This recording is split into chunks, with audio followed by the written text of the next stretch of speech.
હવે કાલે આપણે જે સમીકરણો તારવ્યા હતા એનું ફરીથી રિવિઝન કરી લઈએ. આજે ફરી રિવિઝન કરાવીશ અને ઝડપથી કરાવીશ એટલે તમને એવું લાગશે કે આપણે ધાર્યું એમ કરતા તો આ ઘણું સહેલું છે. જો આ નિયમિત પ્રવેગી રેખી ગતિ કરતો પદાર્થ એથી બી બિંદુએ જાય છે. એ બિંદુ પાસે એનો જે વેગ છે શરૂઆતનો વેગ એટલે યુ છે. બી બિંદુ પાસે પહોંચે એટલે વેગ અંતિમ વેગ એટલે કે વી છે. એ બિંદુ પાસે આમ તો આને ઓ બિંદુ કહેવાય છે પણ એ જે સમય છે એ અહીંયા 0 આવશે અને અહીંયા સી બિંદુ પાસે એટલે બી બિંદુએ પહોંચે ત્યાં આગળ જે સમય છે એ આવશે T1. હવે આપણે જે અલગ અલગ મૂલ્ય શોધ્યા હતા એ આપણે રિવિઝનમાં કરી નાખીએ. બી થી ડી નું અંતર કેટલું? તો ઈ થી એ જેટલું. અને એ કેટલું થશે એ ત્રણ અંતર આપણે જોઈ લઈએ. સૌથી પહેલા એ થી ઓ નું અંતર. એ થી ઓ નું અંતર બરાબર ડી થી સી નું અંતર બરાબર કેટલું? તો એ પાસે છે વેગ u અને ઓ પાસે વેગ છે 0. તો u માઇનસ 0 એટલે કે u. ચલો બીજું છે બી થી સી નું અંતર. બી થી સી નું અંતર એ થશે ઈ થી ઓ જેટલું. અને એ કેટલું? તો આ બી બિંદુ પાસે અને ઈ બિંદુ પાસે વેગ કેટલો છે? અંતિમ વેગ v માઇનસ શરૂઆતનો વેગ 0 એટલે v માઇનસ 0 બરાબર v. ચલો હવે તો એ થી ડી નું અંતર કેટલું? એ થી ડી નું અંતર બરાબર ઓ થી સી નું અંતર. એ કેટલું? તો અંતિમ સમય T1 માઇનસ શરૂઆતનો સમય 0 એટલે T1 માઇનસ 0 અને એના માટે આપણે ડાયરેક્ટ સમય T જ લઈએ. T1 ની હવે જરૂર નથી. તો આટલું આપણે તારવ્યું હતું એટલે શરૂઆતમાં મેળવ્યું હતું. હવે કોઈ પણ સમીકરણ તારવવાનું કે આટલું તો આપણે લેવાનું જ હતું. હવે સૌથી પહેલું જે સમીકરણ તારવવાનું છે એ છે વેગ અને સમય સંબંધિત સમીકરણ. તો વેગ સમય સંબંધિત સમીકરણ છે એમાં આપણે પ્રવેગનું સૂત્ર લેવાનું. પ્રવેગ એ બરાબર વેગનો ફેરફાર છેદમાં સમય. તો માટે પ્રવેગ એ બરાબર વેગનો ફેરફાર એટલે કેટલો? અંતિમ વેગ v માંથી શરૂઆતનો વેગ u બાદ કરવાનો એટલે v માઇનસ u છેદમાં સમય એટલે t. t અહીંયા ગુણાકારમાં જતું રહેશે તો a ગુણ્યા t બરાબર v minus u. v minus u ડાબી તરફ લાવો અને a t જમણી તરફ લાવો, ડાબે જમણે ઉલટ સુલટ કરી દો તો v માઇનસ u બરાબર a t થશે. અને આના આધારે માઇનસ યુ ને બીજી તરફ લઈ જાઓ એટલે પ્લસ થઈ જશે. v is equal to u plus a t. તો આ પહેલું સમીકરણ મળી ગયું. આમાં તમને ઘણું સહેલું લાગ્યું હશે. હવે આપણને ખબર છે કે અહીંયા આગળ જતા આપણે ટી ને સૂત્રને કરતા બનાવીને કિંમત મૂકવાની થશે. એટલે આના આધારે બીજા જે સમીકરણ આપણે મેળવવાનું ટી ને સૂત્રનો કરતા બનાવો ટી અંશમાન એ છેદમાં એટલે ટી બરાબર v માઇનસ યુ અપોન એ પણ આના આધારે મળશે. એટલે આપણે પહેલેથી તૈયાર રાખી લીધું. પછી બીજી વસ્તુ એ પણ છે કે એક આના આધારે જ આપણે જે કિંમત મૂકવાની થઈ હતી એ v માઇનસ યુ બરાબર કેટલા થાય? a ગુણ્યા ટી. એટલે આ મૂકો ક્યાં? એટલે v માઇનસ યુ બરાબર a ગુણ્યા ટી. આ પણ આપણે આગળ મૂકવાની થશે એટલે પહેલેથી મેળવી લીધું. ચલો હવે આટલું કર્યા પછી આગળ આપણે જે શોધવાનું છે એ બીજું સમીકરણ. એ કયું છે બીજું સમીકરણ? સ્થાન અને સમયના સંબંધ માટેનું સૂત્ર. તો એ આપણે તારવીએ. જો ટાઇટલ લખી નાખીએ સ્થાન અને સમય ના સંબંધ માટેનું સૂત્ર. આ આપણો ગ્રાફ તો જે છે એ પાછળ તૈયાર જ છે. આમાં એક લખવાનું રહી ગયું અને એ છે બી થી ડી નું અંતર. તો બી થી ડી નું અંતર કેટલું? હવે હું અહીંયા લખું છું સાઈડમાં. બી થી ડી નું અંતર બરાબર ઈ થી એ નું અંતર, અને એ થશે વી માઇનસ યુ જેટલું. આનો આપણે ઉપયોગ આવશે. ચલો હવે સ્થાન અને સમયના સંબંધ માટેનું સૂત્ર. તો કપાયેલું અંતર અથવા તો કરેલું સ્થાનાંતર એસ બરાબર આ જે સમલંબ ચતુષ્કોણ છે ઓ એ બી સી એનું ક્ષેત્રફળ, એટલે કે ઓ એ બી સી નું ક્ષેત્રફળ. અને એ ક્ષેત્રફળ એટલે શું? તો કે લંબચોરસનું ક્ષેત્રફળ વત્તા ત્રિકોણનું, બેનો સરવાળો કરો એટલે લંબચોરસ OADC નું ક્ષેત્રફળ વત્તા ત્રિકોણ ABD નું ક્ષેત્રફળ બરાબર લંબચોરસનું ક્ષેત્રફળ એટલે લંબાઈ ગુણ્યા પહોળાઈ. આકૃતિ જુઓ, લંબાઈ ગુણ્યા પહોળાઈમાં AO ગુણ્યા OC એટલે AO ગુણ્યા OC વત્તા ત્રિકોણનું ક્ષેત્રફળ 1/2 ગુણ્યા પાયો લઈ લો AD અને વેધ એટલે BD એટલે AD ગુણ્યા BD. ચલો કિંમત મૂકીએ. આ બધાની કિંમત આપણે અગાઉ લખી જ ચૂક્યા છીએ. A થી O નું અંતર એટલે U ગુણ્યા O થી C નું અંતર એટલે સમય T. આપણે અહીંયા લખ્યું જ છે એટલે હવે ફરીને ફરી તમને નથી બતાડતો. વત્તા 1/2. ચલો A થી D નું અંતર એ સમય T અને ગુણ્યા B થી D નું અંતર V માઇનસ U. હવે તો આ U ગુણ્યા T એટલે તો UT પ્લસ 1/2 T ગુણ્યા, હવે જો V માઇનસ U બરાબર આપણે AT મૂકવાનું હતું, અહીંયા જો આપણે ઓલરેડી મેળવેલું છે તો V માઇનસ U બરાબર AT અને આ યાદ રાખવાનું કે આ મૂકવાનું થશે તો બરાબર UT પ્લસ 1/2 A અને T ગુણ્યા T એટલે T². તો આ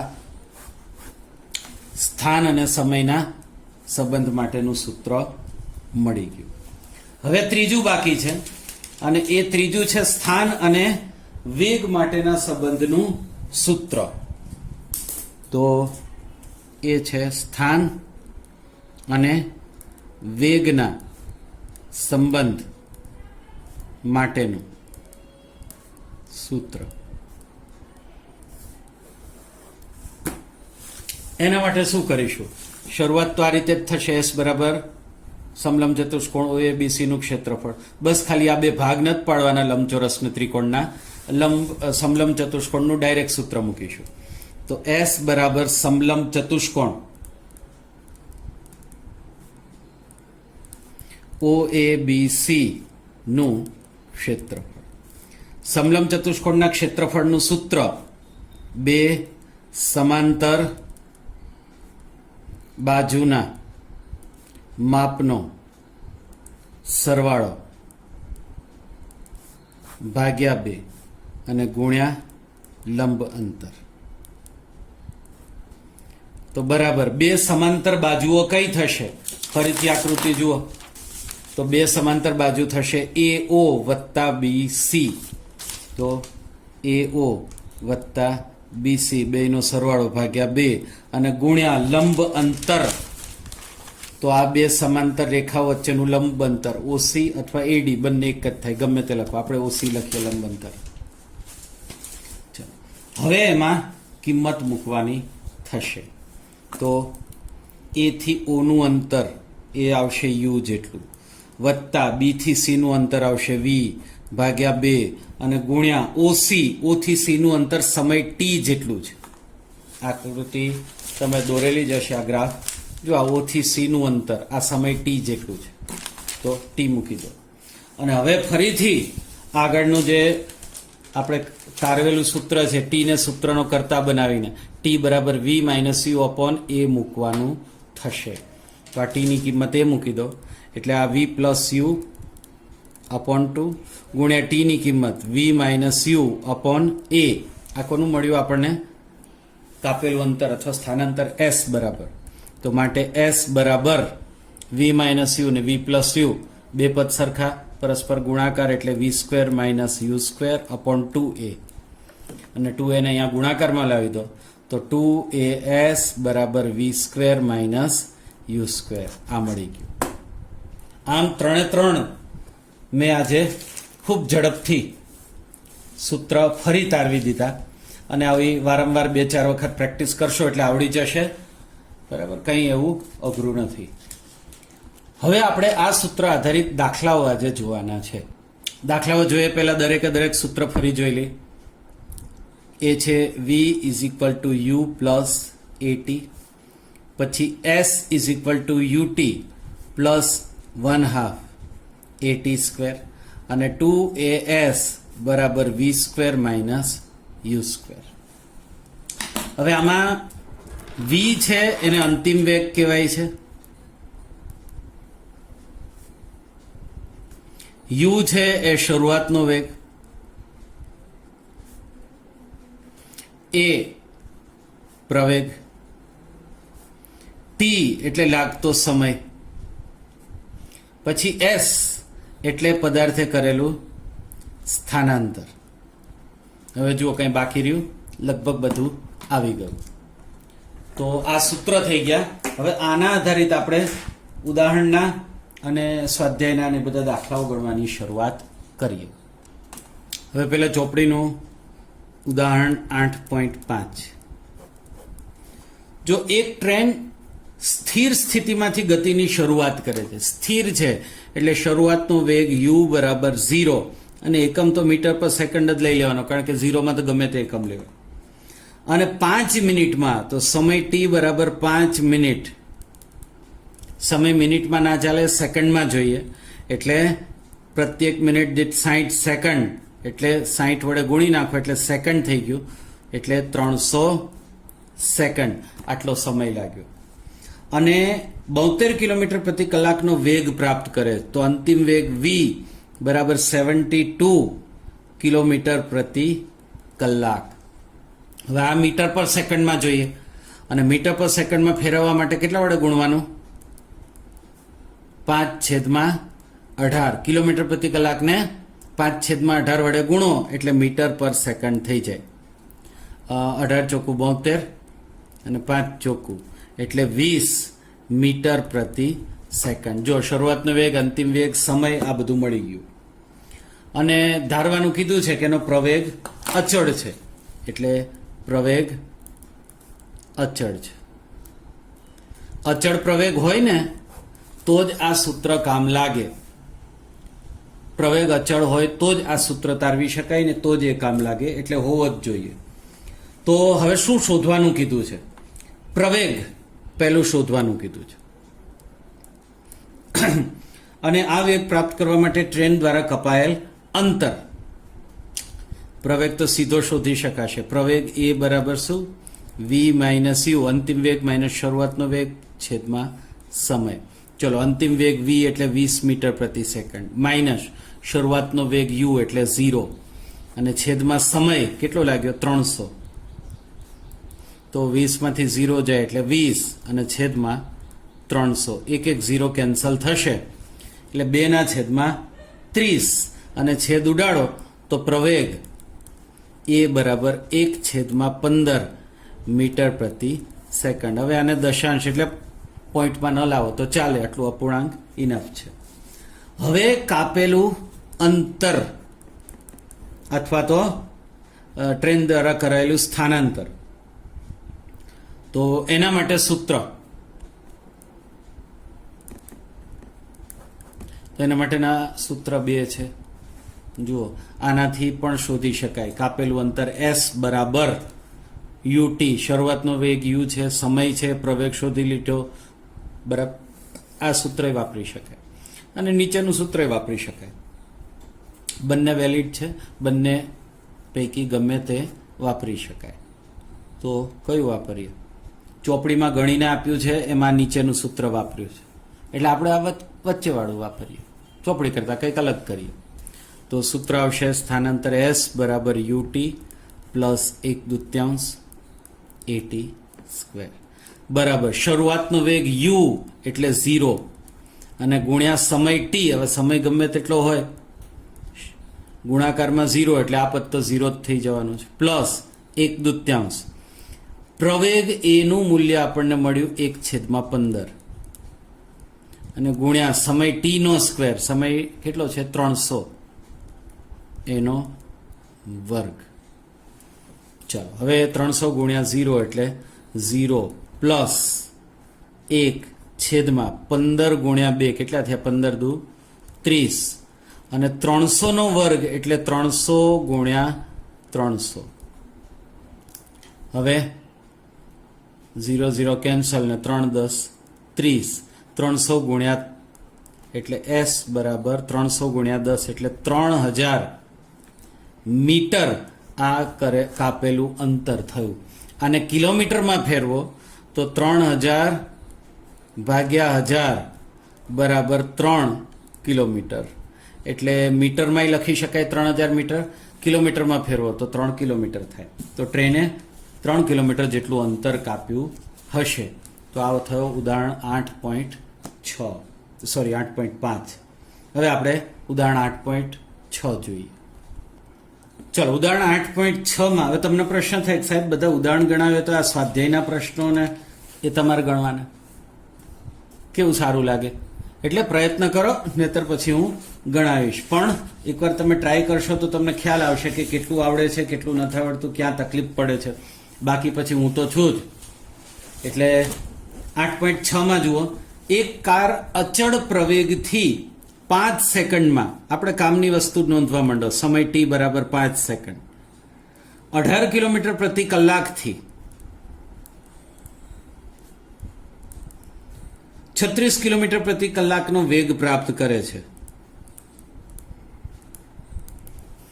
જો 18 માંથી 36 નો વેગ પ્રાપ્ત કર્યો એટલે 18 એટલે શું? શરૂઆતનો વેગ u બરાબર 18 કિલોમીટર પ્રતિ કલાક, અને આપણે મીટર પર સેકન્ડમાં ફેરવવાનું હોય એ ખબર જ છે તમને. એટલે શું કરો, 5/18 થઈ ગયું મીટર પર સેકન્ડ, 18 કેન્સલ એટલે 5 મીટર પર સેકન્ડ. આ શું થઈ ગયો? શરૂઆતનો વેગ. અંતિમ વેગ v 36 કિલોમીટર પ્રતિ કલાક, એને ફેરવો 36 ગુણ્યા 5/18 એટલે થઈ ગયું મીટર પર સેકન્ડ. 18 દુ 36 જવા દો અને 5 દુ 10 મીટર પર સેકન્ડ. શરૂઆતનો વેગ મળી ગયો, અંતિમ વેગ છે, સમય છે, બધું જ છે. ચલો શું શું શોધવાનું છે? તો એક તો શોધવાનો છે પ્રવેગ. એનું એ છાપેલ કાટલા જેવું પૂછે છે. આગળના દાખલામાં પ્રવેગને અંતર શોધવાનું કીધું હતું, આમાં એક એ જ છે. અને બીજું શોધવાનું કીધું છે કાપેલ અંતર. કઈ નહીં, શોધીએ બીજું શું. પ્રવેગ a બરાબર v minus u upon t. અંતિમ વેગ v છે 10 માઇનસ શરૂઆતનો વેગ u એટલે 5 અને છેદમાં સમય આપ્યો છે 5 સેકન્ડ. 10 માંથી 5 જાય તો 5/5 એટલે 1 મીટર પર સેકન્ડ સ્ક્વેર, કારણ કે પ્રવેગનો એકમ મીટર પર સેકન્ડ છે. એટલે પ્રવેગ a બરાબર 1 મીટર પર સેકન્ડ સ્ક્વેર. આપણને પ્રવેગ મળી ગયો. હવે કાપેલ અંતર શોધવાનું છે, અને અંતરના બે સૂત્ર પૈકી જો બંને ના જરૂરી ઘટકો આપ્યા હોય તો ગમે તે વાપરી શકાય. આમાં ચોપડીમાં જે સૂત્ર આપ્યું છે એના કરતાં હું આપણે કંઈક અલગ કરીએ. તો s બરાબર આમ તો 2as બરાબર આવે v square minus u square. તો આપણે s શોધવાનું છે એટલે s બરાબર v square minus u square upon 2a. આ સૂત્ર થઈ ગયું કાપેલ અંતર શોધવાનું. ચલો આમાં કિંમત મૂકીએ. v અંતિમ વેગ મળ્યો છે 10 એનો વર્ગ માઇનસ શરૂઆતનો વેગ u એ છે 5 મીટર પર સેકન્ડ એનો વર્ગ છેદમાં 2 ગુણ્યા પ્રવેગ 1. તો બરાબર 10 નો વર્ગ 100 માઇનસ 5 નો વર્ગ 25 છેદમાં 2. 100 માંથી 25 જેત કેટલા થાય? 75/2. તો કાપેલું અંતર s બરાબર 75 ભાગ્યા 2 એટલે 37.5 મીટર આ કાપેલું અંતર થયું. આવી ગયો જવાબ. ચલો હવે ઉદાહરણ 8.7. હવે આ દાખલામાં કંઈક રકમ અલગ છે. એક કારમાં બ્રેક મારતા ગતિની વિરુદ્ધ દિશામાં 6 મીટર પર સેકન્ડ સ્ક્વેરનો પ્રવેગ ઉત્પન્ન થાય. એ બરાબર 6 મીટર પર સેકન્ડ સ્ક્વેર. પણ બ્રેક મારો એટલે ગતિની વિરુદ્ધ દિશામાં પ્રવેગ ઉત્પન્ન થાય અને એ માઇનસ આવે એટલે પ્રવેગ માઇનસ લેવો પડે. કારણ કે બ્રેક મારો તો આમે સ્પીડ ઘટે ને, વેગ ઘટે, અને વેગ ઘટે એટલે પ્રવેગ માઇનસમાં આવે.